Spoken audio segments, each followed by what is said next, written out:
Төркініме келгенде отын жақпайтын едім, бұл жолы отын жағуға тура келді. Өйткені анам аяғын ауыртып алған екен, салмақ түсіріп жүруге болмайды. Осылай қыдырып келгенде жұмыстарын жасап беріп, үйін жинап беріп, бар тәттіні пісіріп беріп, көмектескенде тұрған ештеңе жоқ деп ойлаймын. Бұрын күйеуім 2 күнге қонуға рұқсат беретін, бұл жолы звондап тағы бір күн қоныңдар деп рұқсатын берді.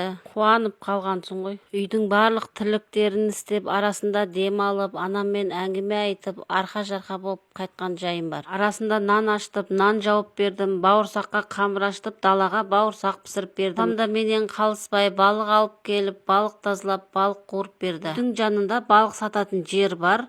Ол үшін өзің барып, қармақпен аулап алады екенсің. Апам бізді балық жесін деп, өзі барып ұстап, өзі тазалап, өзі қуырып берді. Балықтың аты королевский форель. Еті қызыл болады екен. Дәмі өте әдемі.